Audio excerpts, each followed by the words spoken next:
Bom, Sérgio, a tua camisa aí tem esse foguete aí. O que é esse foguete aí? Essa camisa aqui é o foguete do... Eu vim aqui, não vim em homenagem ao professor, não, porque eu sei que ele não gosta do Elon Musk, não, mas esse aqui é o foguete do... O novo foguete da SpaceX. 2 erros já. Não gosta do Arnold e não gosta do Elon Musk. Não, do Arnold? Não, eu não disse que eu não gosto. Eu disse que quando ele começou a queimar o fusível, eu desisti dele. Tá bom. Esse aqui é o foguete Starship, cara. É o maior foguete do mundo, tem 120 metros de altura. É o foguete que vai levar a gente pra Lua, pra Marte. A gente espera. Pra Lua é de certeza, né? Porque já foi pago até. Pra Marte, quem sabe.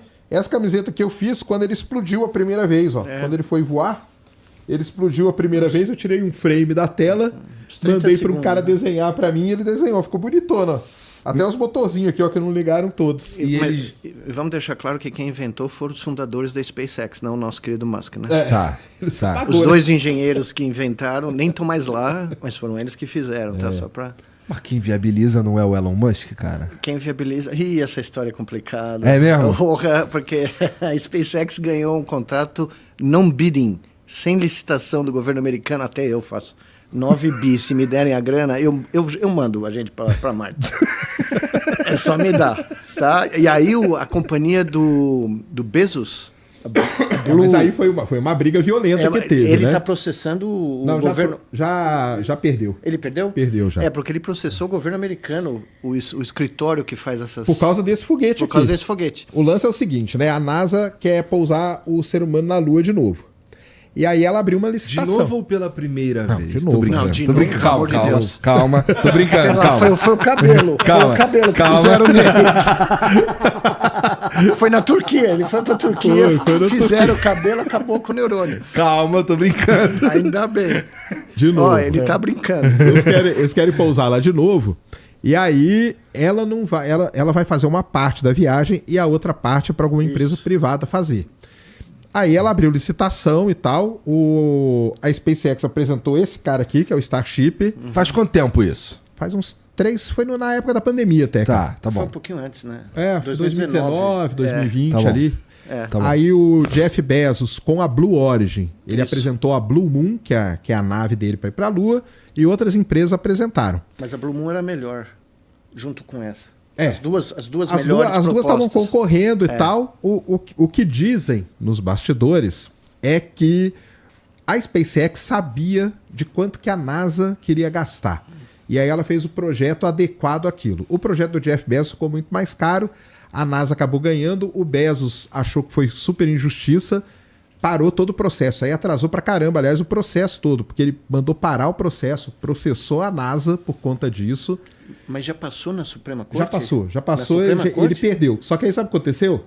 Não. Nesse meio tempo, a NASA abriu uma outra licitação. E aí a do Bezos ganhou. E dizem que ele ganhou também sem concorrência, agora, meio que pra, entendeu? Tá, que eu não enche meu saco. Toma Exato, aqui um tá. Jargon. Mas O eles Elon Musk ambos ganhou. vão ter uma mega surpresa. Ah. Porque a China chega na Lua antes. Tem isso aí. Em 2025, eu acabei de voltar da China. Em 2025 eles vão pousar na Lua. É mesmo? E vão bater os 2 caras. Nossa, caralho. No silêncio. Mas sabe aí que a o senhor história... sabe que a culpa que eles vão colocar Você, pelo é amor no de Deus. Bezos, né? Sim. Porque o Bezos ter parado... Que atrasou o processo. Isso aí o pessoal já fala. Quando aconteceu isso, cara, as notícias que vinham dos Estados Unidos era o seguinte: o Bezos acabou de entregar a corrida para a Lua para a China. Entendeu? Porque por conta disso ele parou o processo por 2 anos e meio. Entendeu?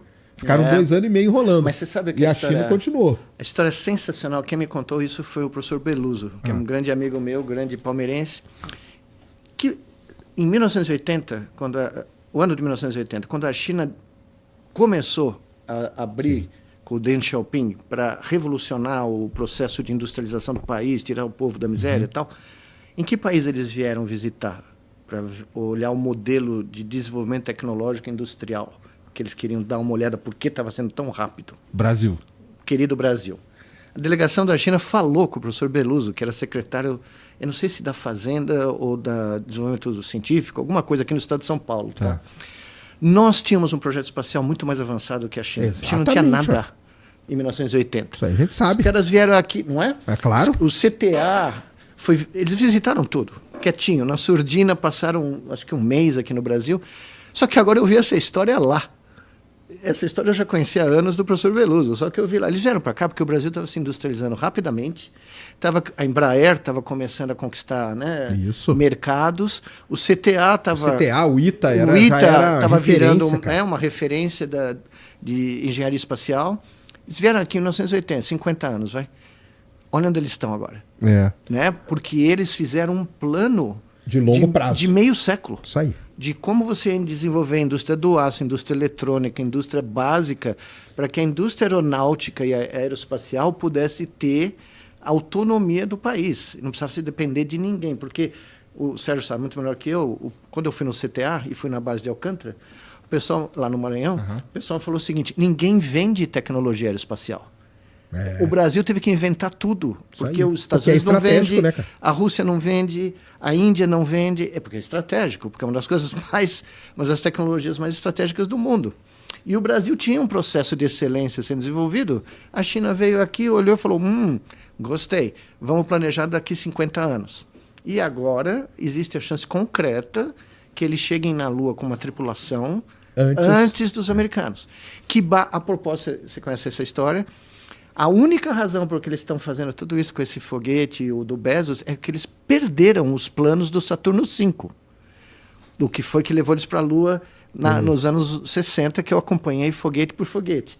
Tá? Como assim perderam? Acredite se quiser, a NASA não consegue... Ela não tem a memória. Não tem a memória digital, não tem memória dos planos dos engenheiros de todos. Já Os morreram. engenheiros morreram, aposentaram, eles não deixaram um legado Eu conheci um assistente... Tá mal contado essa história. Não, é verdade. Eu conheci o filho de um assistente do Von Braun.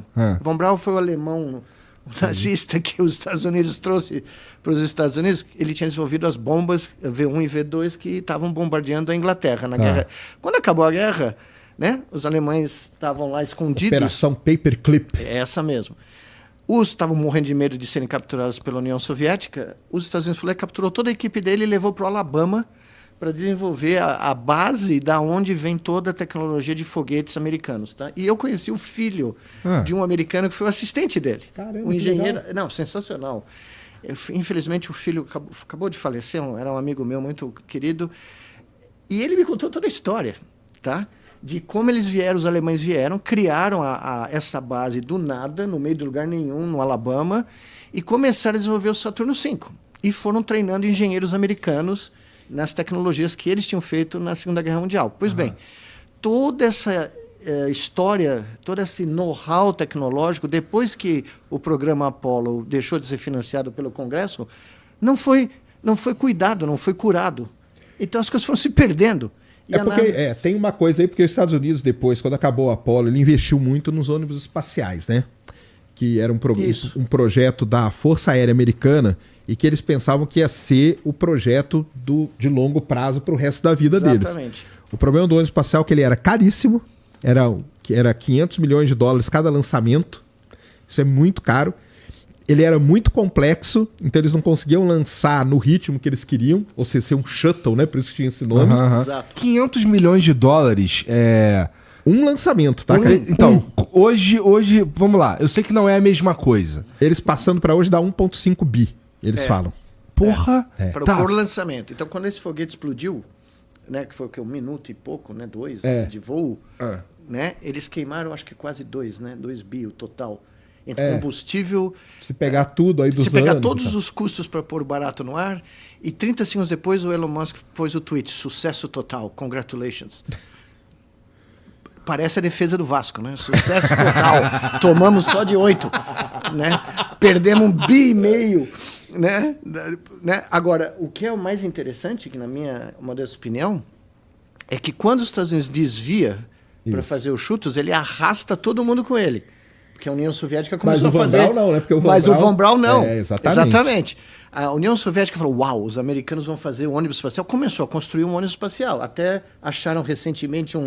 Então, aí que a União Soviética começou a se acabar. Se explodir, porque eles não conseguiam pagar. Era muito caro o desenvolvimento. E acharam um cemitério, recentemente, de ônibus espaciais russos. Famoso Buran. Buran, que parece o nome do comediante, né? Daquele parece o Borat, né? Mas é o Buran. Só que o Von Braun nunca concordou com isso. Ele nunca aceitou que eles iam abandonar a tecnologia de foguete. O que aconteceu? Os outros países, Índia, China, foram Seguiram atrás na da mesma. linha do Von Braun, É. porque sabiam que era o cara que era o cara que mais entendia de foguete, provavelmente na história, né? E agora, os programas espaciais dele têm muito mais range e muito mais chance de fazer voos tripulados de longa duração do que os americanos, Entendi. tá? Então, Mas você, o ônibus você vê espacial- que coisa, decisões que foram tomadas nos anos 80, tá? Porque nós, naquela época, estávamos começando a investir em indústrias de peso, né? De alta tecnologia, e tínhamos uma chance. Até a indústria de microcomputador nós tínhamos. A Itautec, né? Que desapareceu, você deve ter... Você é muito jovem, mas eu usei computador Não, Itautec na USP. eu tive bastante contato com computadores Itautec. Então, eu No tive trabalho e tal. eu fiz os primeiros que saíram vieram para a USP, Tá. porque a Poli eu acho que estava envolvida. Isso. E a gente começou a usar o computador, né? Mas é isso que é muito importante de ver. Eu achava que Itautec eram computadores que eram, vamos lá, eles eram montados no Brasil. Mas por trás, a Poli tinha um projeto de computador digital que foi abandonado Tá. por falta de dinheiro. Mas o ponto que eu estou querendo fazer é o seguinte: os caras vão pousar na Lua provavelmente daqui a 1 ano e meio de 2025, com uma visão estratégica dos anos 80, baseados num cara, o Von Braun, que foi totalmente ignorado pela NASA. Apesar dele ter sido o cara que deu o sucesso mais amplo, que foi o projeto Apollo. Tá? Porque pousar aqueles caras na Lua e trazer eles vivos foi... Tanto que diz a lenda que ele morreu de desgosto quando abandonaram. E o sonho dele era ir para Marte, lá naquela época. Ele já tinha falado isso. Isso, ele falou ele- isso nos anos 50. O sonho quando dele ele era ir pra começou Marte. o projeto Mercury, né, que o Alan Shepard, o primeiro americano a ir para o espaço, depois do Gagarin, ele dá uma entrevista nos anos 50 e fala: nós não estamos indo para ficar em órbita da Terra ou nem mesmo para a Lua, nós queremos ir para Marte. Né? E aí, só que a gente a humanidade começou a olhar para uma outra tecnologia que se provou menos eficaz. O shuttle, porque aí você tinha que dar a voz ali para a Força Aérea Americana, né, cara? Então o lobby é muito grande, Vamos né? lá, cara? nessa época aí custava $500 milhões para lançar Um foguete. um ônibus espacial. É que o ônibus espacial, até para explicar pro pessoal, né? Ele tem uma coisa que é muito louca, né? Ele pousa. Você tem aquele laranja, que é só combustível, e em cima, peregado, você coloca as pessoas voando, cara. É muito louco. Hoje o foguete, como que é? Você tem todo o tanque aqui que é combustível e você coloca as pessoas aqui. Que é o Saturno V. Se acontece alguma coisa, você Ejeta. arranca as pessoas daqui. Daqui não tem como. Aham. Por isso que ele matou 14, né? 2 acidentes, o Challenger e o da Columbia, entendeu? Então ele é muito caro, complexo Perigoso. e perigoso. Mais perigoso, vai. Mais perigoso. E Mais veja, perigoso. e os caras vão chegar lá com a tecnologia dos anos 60. E nessa história toda aí que o Nicolés falou, pra mim tem uma coisa ainda que é mais triste. O Programa Espacial Brasileiro, ele começou junto com o Programa Espacial Indiano, cara. Que Porque hoje- a China, tudo bem. Só que a China é uma potência. Mas vamos pôr um país, Isso. cara, que é tão ferrado como o Brasil, que é a Índia. Os caras acabaram de pousar no Polo Sul da Lua, cara. E nós... Veja o que eles fizeram. Veja o que eles fizeram. O programa começou junto, cara. E junto. não é falta de talento.